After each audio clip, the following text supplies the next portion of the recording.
কখনো সামাজিকতার দায়ে, তো কখনো রাজনৈতিক অনুরোধে, তো আবার কখনো অর্থের বিনিময়ে বিভিন্ন সময় স্থানীয় পর্যায়ে টুর্নামেন্ট খেলে থাকেন বাংলাদেশ জাতীয় দলের ফুটবলাররা।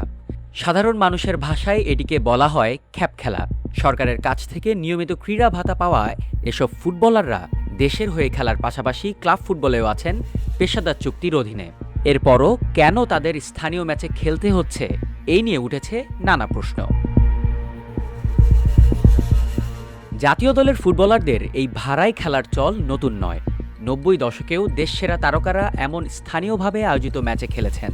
সম্প্রতি শেখ মোরসালিন, ফয়সাল আহমেদ, রাকিব হোসেন সহ বেশ কয়েকজন ফুটবলারের খেলার ভিডিও ছড়িয়ে পড়লে তা নতুন করে নজরে আসে সবার।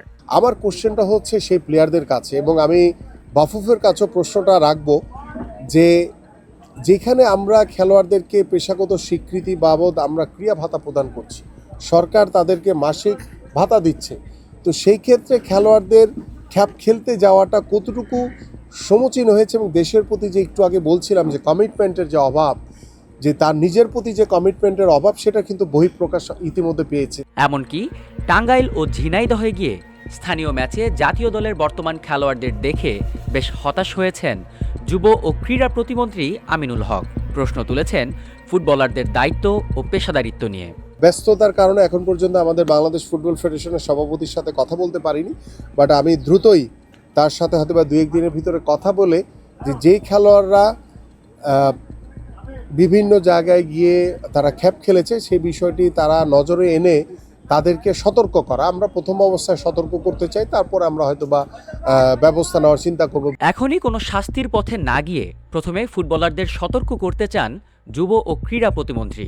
সেজন্য বাফুফের সভাপতি তাবিদ আওয়ালের সঙ্গে শিগগিরই আলোচনায় বসবেন বলেও জানান তিনি। ভবিষ্যতে যদি কোনো ন্যাশনাল প্লেয়ার এই ধরনের কোনো খ্যাপ খেলতে গিয়ে যদি কোনো ইনজুরিতে পড়ে, এটা দায়িত্ব তাকেই বহন করতে হবে। স্থানীয় পর্যায়ের এসব টুর্নামেন্টে খেলার ক্ষেত্রে পেশাদার ফুটবলারদের চোটে পড়ার ঝুঁকি থাকে, ফলে ক্লাব কিংবা জাতীয় দলের গুরুত্বপূর্ণ ম্যাচে চরম মাশুল গুনতে হতে পারে। এই চোটের দায়ভার তাদেরই বলে মনে করেন যুব ও ক্রীড়া প্রতিমন্ত্রী। এ ধরনের অনানুষ্ঠানিক বা খ্যাপ খেলা বন্ধে আমিনুল হকের সতর্ক বার্তার পর বল এখন বাফুফের কোর্টে। সংশ্লিষ্ট খেলোয়াড়দের বিরুদ্ধে বাফুফের সিদ্ধান্ত কী হতে পারে, সেটির অপেক্ষাতেই রয়েছে ফুটবল আঙ্গন।